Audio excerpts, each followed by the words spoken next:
Senhora Dom José, Excelência Reverendíssima, Senhora Presidente da Câmara Municipal e prezada amiga, Sr. Padre Pedro Quintela, caríssimas e caríssimos amigos, e de entre as amigas e os amigos, o Rui Ochoa merece hoje uma palavra especial, ele e a sua filha. A vida é assim, prepara-se um discurso para ser dito, depois chega-se ao local, ouve-se dizer tudo o que é importante antes, e o Presidente da República é sempre o último a falar.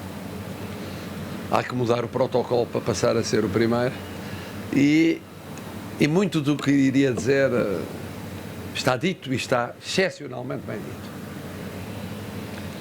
E por isso eu decidi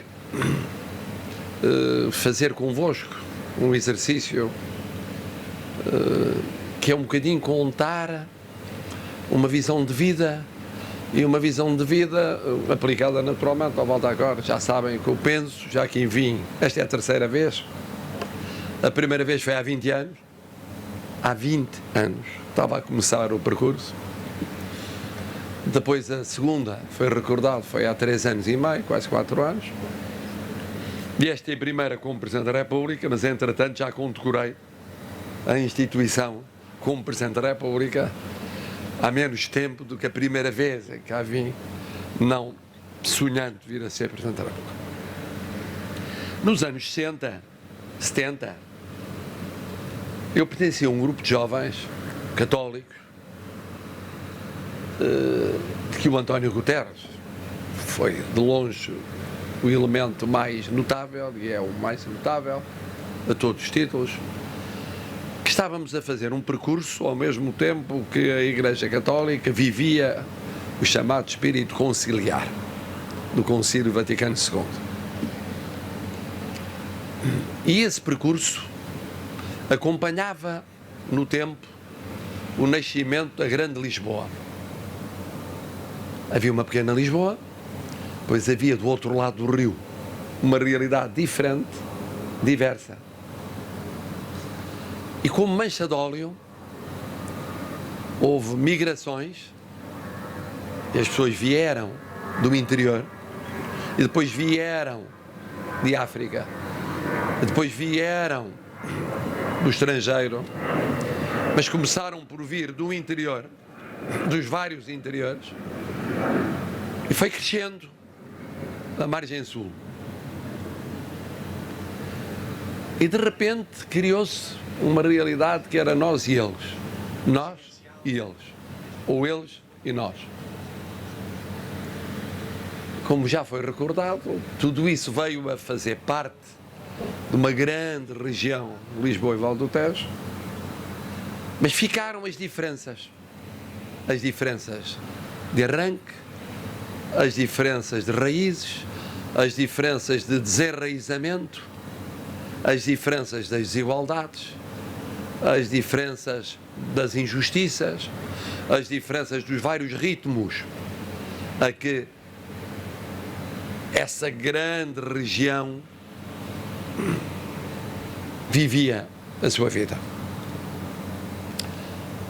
Pela altura dos anos 60, 70, começámos a ser voluntários,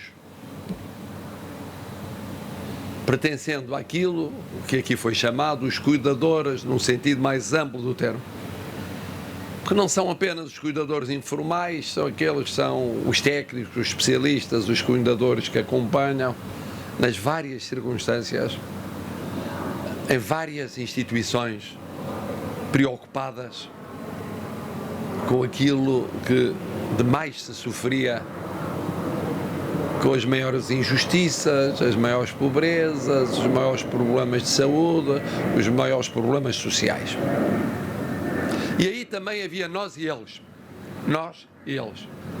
Começou por ser assim, há 50 anos, 60 anos, éramos nós e eles.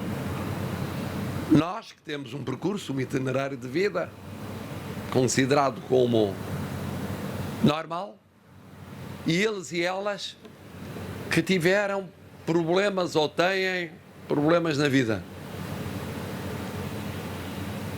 E nós preocupados com eles e eles a começarem a preocuparem-se com eles próprios, consigo próprios. Bom, isto foi um percurso e hoje sabemos que não é nada assim. Que não é nada assim. Mas começou por ser assim. Tinha começado de alguma maneira. Começou por ser assim. O que não foi mal todo, porque tinha esta ideia de base. Nós, os privilegiados, que mais temos de dar. Nós, os que mais recebemos, mais temos de partilhar. E esse princípio não era mau. Era um bom princípio. Mas era insuficiente. Era insuficiente. Faltavam aqui algumas ideias essenciais. A primeira é de que não há nós e eles, há só nós. Nós. Em algum momento da vida nós somos eles. E eles são sempre nós. Esta ideia de que há nós que temos uma vida perfeita, toda certa, sem dramas, sem problemas, sem quedas, sem tropeções, sem dependências, isso não existe. Não existe. É uma ficção da publicidade televisiva. A procura do atleta perfeito, do ser perfeito, da beleza perfeita, do produto perfeito. Mas não existe. Somos todos imperfeitos. Todos. E somos todos imperfeitos e somos todos diferentes. E é nessa diferença que está a riqueza de sermos em conjunto. E é bom que tenhamos essa noção. E foi bom que vários de nós começámos esse percurso há 50 anos, ou há 60 anos, tivéssemos compreendido que em momentos cruciais da nossa vida nós tivemos os mesmos problemas, os mesmos dramas, as mesmas quedas, as mesmas angústias que à partida achávamos que eram só deles. Isso foi um salto qualitativo. E depois eles perceberam que eram nós. Perceberam que nos seus dramas, nas suas quedas, nos seus problemas, nas suas dependências, havia algo fundamental, que é não só a dignidade de sermos todos pessoas, mas mais do que isso, a vontade de serem cada vez mais pessoas. Quererem ser mais pessoas. E o que era preciso era encontrar a maneira de nos conjugarmos neste caminho. E por isso, no meu voluntariado, que depois se concentrou num campo muito especial, os cuidados paliativos, eu ia aprendendo mais do que ensinava. Eu ia recebendo mais do que dava. E quando não recebia mais do que dava, é porque não estava a dar nada. Ou estava a dar pouco. Isto para vos explicar porque é que eu há 20 anos aqui vim. Porque vim aqui há 20 anos porque me chegou a mensagem de que havia um conjunto de pessoas, é verdade, com um líder, é verdade, com alguém persistente, sensível, inesgotável de energia e de imaginação. Esta do gelado é uma imaginação, cheio de imaginação, e que fazia uma vez, e duas vezes, e três vezes, e quatro vezes, e umas vezes corria melhor, outras vezes corria pior, mas quando corria pior, da próxima vez iria correr melhor. E por isso é que chegou aos 25 anos esta obra conjunta. E por isso é que chegou a centenas e a milhares de pessoas. Por isso é que envolveu tantos técnicos, tantos especialistas, tantos voluntários e, sobretudo, os mais importantes voluntários, Aqueles que com a sua vontade decidiram daqui vir, aqui estar, daqui partir e fazer e refazer uma vez, duas vezes, três vezes as suas vidas, como todos nós fazemos, refazemos uma vez, duas vezes, três vezes as nossas vidas. Isso fez o espírito da casa. Uma casa de esperança, uma casa de família, uma casa de esperança. Para os católicos, e eu comecei este caminho num grupo de católicos, e a maior parte continua assim até hoje, católicos com rótulo ou sem rótulo, porque há também católicos ou cristãos sem rótulo, mas continuam a ser, ou sempre foram e serão, cristãos ou católicos. Para eles é evidente qual é o significado desta obra. Nenhum de nós é uma ilha. Ninguém é uma ilha. Eu ainda ontem dizia isso lá naquela Assembleia de senhores e senhoras muito importantes, idos de não sei quantos países da Europa. Nem o país mais poderoso do mundo é uma ilha. Todos dependemos de todos. E ainda bem que assim é. Ninguém vive como uma ilha. E ninguém, e o católico sabe isso, se salva senão com os outros e pelos outros. Ninguém se salva sozinho. Ninguém faz o percurso na sua vida sozinho. Mas isto vale para o católico, para o cristão, mas vale para qualquer pessoa. Ninguém é verdadeiramente feliz sozinho. A felicidade de cada qual passa pela felicidade dos outros. Dia em que eu não contribuo, nem que seja 1 milímetro para a felicidade de alguém, é um dia em que eu não posso dizer-me feliz. Foi um dia falhado. E há muitos dias falhados. Acertamos alguns dias, falhamos muitos dias. E é isto. Depois, cada um procura, sendo católico, o que se chama o talento, ou o carisma, ou aquilo em que pode dar um contributo diferente, pessoal seu. Mas não sendo católico, qualquer pessoa procura e encontra ao longo da vida vários modos de fazer os outros felizes, ou mais felizes, ou menos infelizes, construindo assim também o seu caminho para a felicidade. É o que se faz nesta casa. É exatamente o que se faz nesta casa. Se faz há 25 anos. Faz em família, faz em família. Faz com o espírito comum, faz com o espírito comum. Faz com teimosia, faz com teimosia. Faz com amigos, como a Solvena e muitos mais amigos, faz.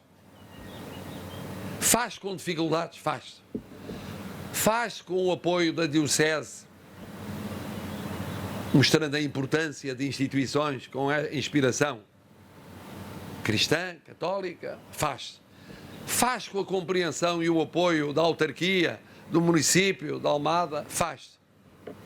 Mas faz sobretudo porque as pessoas têm a exata ideia de que todos os dias recomeçam como se fosse o primeiro dia nesse caminho da construção da felicidade dos outros. É isto. Isto é tão simples quanto isto. Não é preciso ser-se muito complicado para se perceber. Mas isto é muito difícil quando se fala de um país como um todo. Isto é muito difícil quando se fala desta mancha de óleo que se estendeu e que passou a ser uma realidade. E uma realidade, cada vez que há uma crise, tem as desigualdades aumentadas. Cada vez que há uma crise, tem as injustiças agravadas. Porque as crises aumentam os fossos, aumentam as distâncias. E por isso, e porque houve muitas crises neste percurso, aconteceu que esta mancha de óleo em que se situa esta instituição conheceu momentos muito difíceis e conhece momentos muito difíceis. E conhece desigualdades. E conhece injustiças. E todos os dias temos de trabalhar